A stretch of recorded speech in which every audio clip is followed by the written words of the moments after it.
dhammaan bulshooyinka Soomaaliyeed aad iyo aad baan idin salaameynaa. Magacaygu waa Dr. Axmed. Halkan waxaynu igu soo gudbin doonaa warbixin ku saabsan kambanigeena Forever Living Product. Warbixinteenu insha Allah 3 qaybood bay ku saleysnaan doontaa. 3daa qaybood oo ah inaan wax yar oo kooban iniga taabano kambanigan historygiisa iyo taariikhdiisa oo profileka kambaniga ah, goortii la aasaasay, halkii laga aasaasay iyo ciddii aasaastay iyo sababtii loo aasaasay. Kambanigu waxyaabaadka uu soo saaro ee productgiisa kamid ah iyo qaybta ugu dambeysa oo ah nidaamka marketinga ee kambanigu uu shaqeeyo. Haddaba haddaynu ku horeyno kambaniga profilkiisa iyo taariikhdiisa, kambanigan waxaa la yidhaahdaa Forever Living Product. Forever Living Product waxaa la aasaasay 1978 muddo dhowr iyo 40 sano buu jiraa. Waxaa aasaasay ninkan la yidhaahdo halka sawirkan iiga muuqato Regas. Sababtii loo aasaasayna wuxuu bay ahayd kambanigu sidee buu alaabteenuna caalamka oo dhan ay u gaadhaa, dadka alaabta gaarsiinayana ay hantiilayaan u noqon karaan inaynu uga dhigi karnaa. Sababtaas wuxuu bay ahayd sidii loo aasaasay kambanigu. Waqtiga la aasaasay ilaa maanta koritaan dhaqaale oo badan ayuu soo sameynayay. Ku dhawaad ilaa 160 wadan ayuu ka shaqeeyaa. Bulsho badan oo caalamka ka midina way ka howlgashaa. 160 wadanna wuxuu ku kala gaadhay wax kala ma ahayn, kolba dalbadalku u dhow yahay ayuunbuu uga sii gudbayay. Innaka wuxuu inooga yimid dalalkan khaliijka ee Middle East-ga iyo khaliijka. waxa uu yimid kambanigu 1999. Iibka annual iibka ay sameeyaan Bermont waxa lagu qiyaasaa 33 milyan. Waa kambaniga ugu weyn ee nutritional supplementiga amba cunto caawiyaasha waxa la yiraahdo quruxda iyo caafimaadka labadaba u roon soo saara khaliijka ku yaala. Halkan waa xarumaadka aynu ku leenahay khaliijka sida Cumaan, Sacuudiga, Qatar, Jordan, Bahrain intaba oo xarumo badan aynu ku leenahay. Xarunteena ugu weyn ay ku taalo Dubai. Kambaniga qofka dadaal fiican sameeyo wuxuu kambanigu siiyaa abaalmarimo.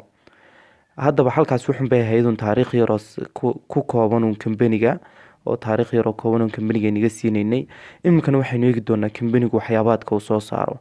Kambanigu wuxuu soo saaro alaabaadka supplementiga amba nutritionka, caafimaadka iyo qurxinta. Alaabta ugu badan waxa laga sameeyaa geedka dacarta. Waqtiga geedka dacartu baxayo wax laguma buufiyo dedejiyo waqtigeedii. Sidoo kale cayayaanka ka dila laguma buufiyo, iyadoo dabiici ayay baxdaa. Waana kambaniga ugu weyn ee la beeraha ugu badan laga soo saaro geedka dacarta. Haddaba alaabteena aynu soo saarno 3 qaybood baa loo qaybiyaa. 3daa qaybood oo kala ah qaybta caafimaadka, qaybta miisaanka iyo qaybta qurxinta. Qaybta caafimaadka oo ah qaybaadka xanuunada guud sida macaankii, dhiig karkii, babaasiirtii, adoo xanuunadii guud oo dhan kulli. Tan imika inii muuqata aloe vera gel baa la yiraahdaa. Waa sharaabka kambaniga oo qaybaadka sharaabaadka ayay ka mid yihiin oo wuxuu wanaagsan yahay urku jirta sida gaastirida, calool istaaga, babaasiirta. waxyaabaadkaas oo dhan buu fiican yahay oo intan dheefshiidka ayuu aad iyo aad ugu fiican yahay, waxtar badanna oo caafimaadna uu leeyahay. qaybta labaad waxa weeyaan waa qaybta miisaanka oo ah qaybta miisaanka lagu jaro oo iyaduna 2 qaybood u kala baxaysa. qaybta miisaanka lagu kordhinayo iyo qaybta miisaanka lagu yareynayo oo dadku isku mid maaha. qofna wuxuu doonayaa inuu miisaankiisa yareeyo, qofna wuxuu doonayaa inuu miisaankiisa kordhiyo. marka kii miisaankiisa yareynayay inta qaybta caloosha kaliya lagu jarayo oo qofka doonaya inuu caloosha kaliya jaro iyo qofka doonaya sidoo kale inuu miisaan fiican jirkiisa oo dhan ka rido 10 kilo, 8 kilo, 15 kilo kolba intay noqotoba. qaybta ugu dambeysa uu kambanigu soo saaro waa qaybta nafaqeynta maqaarka oo ah amba dhibaatooyinka caafimaad ee maqaarka ha noqoto amba qurxintaba ha noqoto. dadka finanka leh, haaraha leh, madmadowga leh, qofkaan intaaba lahayna doonaya inuu skinkiisa iyo maqaarkiisa sii qurxiyo oo nutrition ahaan iyo qurux ahaan buu sii siyaadiyo. sidoo kale waxaa jirta alaabaadkii Colgate baa ka mid ah, saamuunihii baa ka mid ah, shaambooyadii baa ka mid ah oo dadka timuhu ka jajabka leh, dadka timuhu ka daadanayaan. waxyaabaadkaas oo dhan aad iyo aad ugu fiican. marka waxa weeyaan kambanigu wuxuu soo saaro waa personal uses, waxyaabaadkan maalin walba isticmaalno oo iyo sidoo kale nafaqeeyayaashii iyo borotiinadii kuwii jimicsiga dadka doonaya inay jimicsiga sameeyaan, exercise sameeyaan, qofka doonaya inuu caafimaadkiisa kor u qaado intiiba oo wuxuu wada nutrition iyo nafaqeeyayaal ay yihiin. marka intaas ayaa kambaniga loo qaybiyaa. halkaas wuxun bay ahayd taariikh yar oo kooban oo aynu kambaniga kaga hadlaynay iyo alaabaadka uu soo saaro oo qeybtii labaada. qeybta saddexaad waxa weeyaan waa nidaamka uu kambanigu shaqeeyo amba fursadiisa ganacsi ee kambanigan waa mid nooceeya. haddaan inii soo koobo, guud ahaan kambanigu wuxuu ku shaqeeya waa nidaamka marketinga amba suuqgeynta. marketing ahaan buu kambaniga lagaga shaqeeya, fursadiisuna ay tahay. marka marketinga berigii hore si baynu naqaanay, imikana waa si kale weeyaan. berigii hore waxaynu naqaanay marketingku inaad kambani aad u tagto, alaabta uu leeyahay kambanigaasi uu kuu dhiibo, deetana alaabta adigu aad suuqgeyn u samayso, keliga aad waxii wado, keliga aad suuqi geliso oo aad keliga un aad wado, deetana aad magaalada aad ku iibiso. deetana tii baa layidhi warniyo how taasi way adag tahay, kambanigiina alaabo badan kagama soconayaan, sidoo kalena qofkii marketinga ahay suuqgeynta lacag fiican kuma helayo, sidaas si ka duwan haynuu dhigno. deetana waxa la sameeyey waxa loo yaqaano network marketing. network marketing wax kale maaha, waxa weeyaan waa nidaamkii suuqgeynta oo lagu yidhi adiguna marketing samee, halkii aad keliga ka samaysan lahayd ood keliga un wuxuun wadi lahaydna tiim kale wax kula suuqgeeya samayso. tiimkaasina iyagoo sidooda marketing u ahoo sidooda u shaqaysanaya, iyagana haddana percentage baa lagugu siinaya oo tiimkaas saasuu socon doonaa. oo hadhow halkii magaalada aad joogto keliya aad marketingkeeda suuqgeynteeda kaga xisaabtamaysay, tiimkan kale waxaa laga yaabaa inuu gobol kale iyo magaalo kale iyo dal kaleba ay tagaan, halkaana uu isla kambanigu ay kasii shaqeeyaan, deetana marketingkaagu saa kusii siyaado. waayo waxaynu ogsoonahay wuxuu hal qof iibiyo iyo waxay 10 qof iibiyaan inayna isku mid ahayn, waxay 10 qof iibiyaan iyo waxay 100 qof iibiyaan ayna isku mid ahayn. intaasba tiimkaaga noqon doonaa, qof walbaabana sidiisa gaarka ayuu sidiisa marketing usii yeelan doonaa. haddaan sii faahfaahiyo waxa weeyaan kambaniga maxaynu ka helaynaa guud ahaan, laakiin qaacidadu waa iska sidaa weeyaan.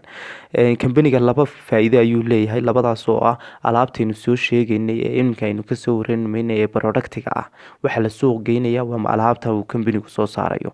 alaabta inaad retail ku iibiso faa'iidaad ka helaysaa. qeybta labaadna waa taa tiimka iyo dadka marketingka ee kula shaqeynaya. haddaba halkuu lacagtu kambaniga ay naga soo gashaa 3 meelood bay naga soo gashaa. 3 meelood mid waa tafaariiq oo alaabtii inaad sii iibiso. anigu waxaan u baahanay colgate qof aad ka iibiso aad alaabtii sii iibiso, taa waxaa lagu sameeyaa 200 ilaa 500 oo dollar ayaa lagu sameeyaa bishii. ta kalena waxa weeyaan waa business leader, inaad team samaysato oo wax kula suuq geeyo marketing si alaabtan la suuq geynaya iibkeedu u sii siyaado. tiimkan micnaheedu wax kale maaha, waxa weeyaan in alaabtaada nidaamkaaga suuqgeyneed uu sii ballaadho. qeybta saddexaad ee ugu dambeysa waa abaalmarimaha kambaniga oo dadka dadaalka badan sameeya la sameeyo. marka taas waa xilliga dambe, laakiin labadaas ayaanu keena qusaysayna ka.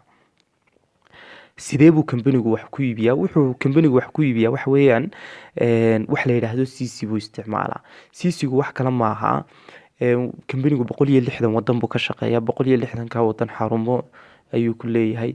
marka dal walbaaba lacag gaar u isticmaalaa, qaar baa dirham isticmaalaya, qaar baa dollar isticmaalaya, qaar baa shilin isticmaalaya. marka intaas buu yidhi waar ka waran haddii aynu ninku qaacido guud aynu isticmaalno oo dadka, laakiin marka la bedelo hadhow lacag u dhigmaysa. deetana waxaasuu isticmaalay wax la yidhaahdo cc-guna wax kale maahay, waa case credit oo lacag ahaan u dhigmaysa. iminka kaasoo kale waxaa inaga muuqda 0.029 cc, waa diyo darankii kalankilooyinka la marsanayay. waraaq baa kugu taala cc ahaan, waxaasuu dhigmaya lacag ahaan, saasuu dhigmaya. foom baad qaadan doontaa, foomkaasoo qiimayaashoo dhani ay kugu yaalaan. haddaba sideynu ku bilaabi karnaa kambanigii? midi waa retail oo waxa weeyaan dee taa tafaariiqdo taa ku noqon maayo, waxba faahfaahin maayo. haddaba tan tiimka ayaan doonaya inaan sii faahfaahiyo. horta kambaniga waxaad ku bilaabaysaa dee dibadaad ka joognaa iminka inuu horta gudaha usoo galno isdiiwaangelino. markaynu isdiiwaangelino kambaniga waxa lacagoyna laga qaadaya isdiiwaangelintu waa free registration, marka waxa lacagoyna laga qaadaya ma jirto. waxayna la siin doonaa id card, waxayna la siin doonaa system aynu ku shaqaysano oo page oo database oo wixii aynu iibinay nidaamka oo dhan ay gelayaan, oo online-ka aad kala soconayso wixii aad iibsay iyo nidaamka oo dhan siduu yahay. marka intayna loo sameeyay si aynu saa isku diiwaangelino alaabtaynu iibinayno aynu iibsanayno, waxa weeyaan marketinga berigii hore waxaynu naqaanay cid baa loo shaqayn jiray. kan adiga ayaa shaqaysanaya, adigoo marketingkiya ayaa system ganacsi kambaniga ka dhex samaysanaysa. alaabta iibkaaga ugu horeeya aad suuqgeynta u samaynayso waxaa lagaa deynayaa oo discount lagu sameynaya 15%. iibka 15% marka lagu sameeyo, iibkaagaasi markuu gaadho muddada uu gaadho 430, 430 markuu gaaro dhiskoonkaagii ahaa 15 wuu isbedelayaayo wuxuu isku bedelayaa boqolkiiba 35 boqolkiiba 35 markuu dhiskoonka aad hesho wuxuu ku leeyahay kambanigu niyo haddaba waxaad samaysaa isbadi oo iib intan kasii badan samee si aad taa u samayso tiim samayso tiimkaas waxa weeyaan waa tiim kula shaqeeya oo hadhow iyaguna waxa iibiyaan iyaguna commissionkooda iyo nidaamkooda ganacsi helaya adiguna sidaada gaarka aad commission uu kambanigu uu kaa siinayo waxaad kambaniga u sheegtay 7 qof 8 qof 5 qof tusaale ahaan ka soo qaad 5 qof markaad u sheegtay kambanigii bay yimaadeen warbixintii bay qaateen way ku qanceen waxay yidhahdeen wallahi kambaniga waa kambani fiican waanu ka shaqaysanaynaa deetana markay ka shaqaysteen marketingkoodii iyo nidaamkoodii bilaabeen 430kii iibkaha ayay sameeyeen markay sameeyeen way iska tageen dad intay iib sameeyeen baxay noqdeen marka kambanigu wuxuu ku leeyahay haddaba labadeena isku soo harnay mar haddaad 5 qof amba 7 qof amba 8 qof adigu aad keentay anigu iibkii dadkan iga iibsadeen ayaan adiga commission kaa siinay commission kaasi oo ah iyagu markuu qofku soo galo waxaan niri boqolkiiba 15 ayuu discount leeyahay qofku markuu 430 ka iibiyo oo adiga iyo imika ku jira boqolkiiba 15 baad leedahay marka labada la kala gooyo waa 20% 20% waa lacag gaaraysa 90 ilaa 95 doolar haddaa 5 qof keentay micnaheedu bisha waxa weeyaan 90 oo iibkaa sameeyay dadkan waxaan uga jeedaan waa dad iib sameynaya haddii waxba sameyn waayeen de commission ma jiro weeyaan waxa weeyaan 90 times 5 qof waa lagu dhuftay 5 qof waa 450 ayna ku jiraan alaabtaas si tafaariiqaysay dadkan way sii socon doonaan tiimku sii kordhaya 5 qof aad keentay amba 7 qof aad keentay ganacsiga baa la fahansiinaa nidaamkii baa la fahansiinaa waxa la leeyahay war fadhiga ka kaco hawsha shaqada bilaabo oo sii siyaadiya iyaguna tiimkoodii bay sii sameynay waa nidaam marketing oo isdaba soconaya weeyaan kadib halkaana waxa supervisor baad noqonaysaa alaabtii 35kii discoonka uu isbedelayaa 38 discoon ayaad helaysaa mar walbana alaabtu mar walba levelkaagu sii fiicnaado alaabtuna discoon fiican ayaad ku helaysaa halkaa commission ahaan waxa lagu qaataa $200 ilaa $700 waxaad haddana levelka saddexaad waxa weeyaan waa assistant manager teamkan baa sii soconaya waxa weeyaan boqolkiiba 43 alaabta waxa laga deenayaa boqolkiiba 43 discount aad ka haysataa waxa weeyaan waa $700 ilaa $1400 ayaa halkaana lagu faa'iidaa oo inay ku jiraan alaabtii aad si tafaariiqeynaysid adigu sidaada gaarka aad u iibinaysay manager ayaad haddana levelka afraad waa manager macnihiisu waxa weeyaan uu ka duwaya kuwii hore dhowr shay buu kaga duwan yahay horta alaabta 50% baa discount lagu sameynaya waa boqolkiiba 48 discount ayaad helaysaa lacag ahaan halkan commission ahaan waxaa ta systemka ee marketingka suuqgeynta waxa commission ahaan halkan lagu qaataa 1600 ilaa $2700 ayaad ku qaadanaysaa oo ayna ku jirin alaabtii tafaariiqdu iyadu waa systemka ordinary-ga maalin walba iska socdo weeyaan halkan waxaa lagu helaa nidaamkan aan ka waramaya waa nidaam ganacsi oo marketing oo ay ag socoto dalxiisyo ag socoto waxa la yiraahdo German bonus oo ah kambaniga inuu yiraahdo aniga faa'iidadii soo xarotay wax ka siinaya inta marka dalxiisyada German bonuska waxa la yiraahdo company sharinga waxyaabaadka xaq laga helo waa managerkan weeyaan wixii inta ka dambeeya teamkaagu sidii managerkan u noqon lahaayeen ayun baad ku dadaalaysaa tusaale ahaan hadda laba manager soo saarto wax loo yaqaan senior manager weeyaan waa 3 ilaa 5 kun $500 waa lacag badan weeyaan wal marka kuwan traininada dambe ayaa dadka ku siinaa waa lacag inta ka sii badan weeyaan marka kuwan hore uga sii soconaya waxa weeyaan waa trainingka lagu qaata markuu company-ga qofku ku soo biiro waxa ag socda sida xaq ayniga muuqato dalxiisyo waxayni ka soo dalxiiskaas oo ah dalxiisyo company-gu sanadkii hal mar qabto waxa nidaam ganacsi oo ay ag socoto qorshaha gaariga oo 3 level qorshaha koobaad oo $300 oo lacagtaada dul socon doonta marka aad ku guuleysato $400 oo dul socon doonta $600 oo dul socon doonta nidaamkaaga ganacsi way waxa la yiraahdo German bonus baa jira German bonus wax kala ma waxa weeyaan company-ga faa'iidada sanadka u soo xarooto yiraahdo dadkii dadaalka fiican sameeyay marketingka fiican sameeyay ayaan abaalmarin ahaan wax ku soo celinaya lacagta waxa ugu hooseysa $300 ilaa $1 milyan laga gaarayo waa German bonus wax la yiraahdo waa in ka tiimamkeena Sacuudiga kuwan 8,000 qof iyo tamartii iyo dadaalkii tiimkeena waa tiimka Soomaalida ugu horeeya weeyaan ma sha Allah waxa sanadkii 2015kii ayay dalxiiskii koowaad ka qayb galeen. 2016kii waxay ku guuleysteen 25,000 25,000 markay arkeen haddana jeega kasii badan bay arkeen. warniyo kuwana sidaad ku gaadheen waxaa loo sheegay oo dadkii jeegaga badan watay ay u sheegeen in haddii 25,000 tiimkooda 6 qof oo kamid ay ku guuleystaan iyagu jeeg kasii badan ay heli doonaan. kadib deetana 2017kii oo Dubai lagu qabtay waxay ku guuleysteen 349,000 ayay ku guuleysteen. sanadkan inkaynu ku jirno Mareykanka lagu qabtay waxay ku guuleysteen 381,000 sida xagga inaga muuqata. ninkan waxaa la yidhahdaa Rolf, waa nin Germany 1.3 million ayuu ku guuleystay. waxaan markaa ma aha commission ahaan, waxa weeyaan waa lacag ah promotion, waa abaalmarimo. ninkan imika wuxuu ku jiraa 23 years old ayuu ku jiraa, daadiisu waxay gaadhaysaa 23 intuu kambaniga ku jiro. marka 23ka dadaal badan iyo juhdi badan iyo tamar badan buu geliyey, maaha calashaan wax iska soo baxbaxaya, maaha khiyaali.